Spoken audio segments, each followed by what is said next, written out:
भगवत गीता में भगवान कृष्ण कहते हैं, अहम सर्वस्य प्रभो मतः सर्व परिवर्तते इति मत्वा भंजते मम बुधा भव समानिवत्।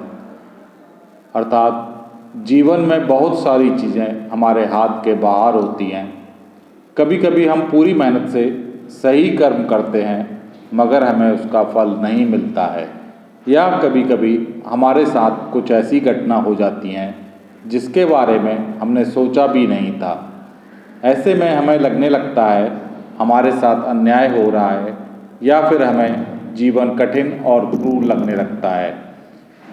भगवान श्री कृष्ण इस श्लोक में बताते हैं कि इस संसार में जो कुछ भी होता है वह उनसे ही होता है।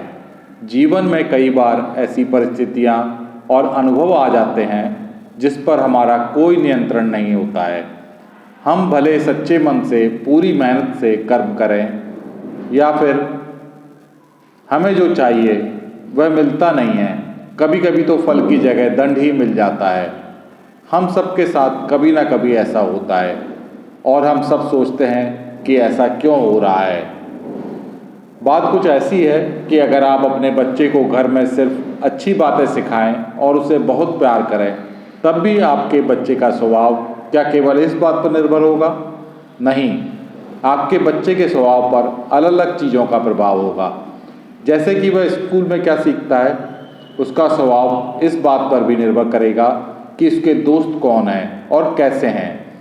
उसका स्वभाव इस पर भी निर्भर करेगा कि वह टीवी पर क्या देखता है। ऐसी स्थिति में आप हमेशा पूर्ण मन से प्रयास करते हैं, पर क्या परिणाम आपके हाथ में है? तो फिर क्या उस परिणाम के लिए अपने आप को दोष देना या उसे अपने मन पर हावी होने देना उचित है? इसी तरह अगर आप एक व्यापारी हैं जिसने सालों अपने व्यापार को बढ़ाने के लिए अपनी पूरी मेहनत लगाई, लेकिन अचानक कोविड की महामारी आ गई और उसकी सारी मेहनत ठप हो गई। अब आप बताइए, ऐसी अवस्था में आपके हाथ में क्या था? क्या आप इसके बारे में कुछ कर सकते थे?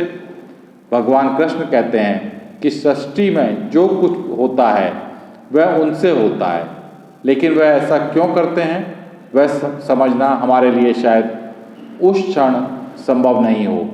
जैसे शायद आपका एक व्यापार इसलिए बंद हो गया हो ताकि आप कुछ नया करने का साहस और सामर्थ्य पा सकें, लेकिन उस क्षण जब आपको नुकसान हो रहा हो या आप कठिन परिस्थितियों का सामना कर रहे हो, तब शायद आप ये समझ ना सकें कि आपके साथ क्या हो रहा है।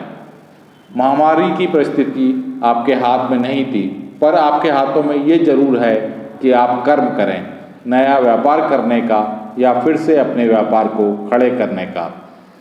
इसी तरह आपके हाथों में ये भले ही ना हो कि आपके बच्चे का स्वभाव कैसा है, पर यह जरूर है कि आप उसे सुधारने का प्रयास करते रहें।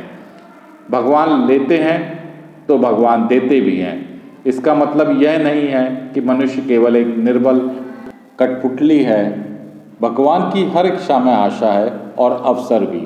भगवान की इच्छा में आशा हमेशा यह होती है कि हम जो अपने लिए सोचें उससे ज़्यादा आगे बढ़ें।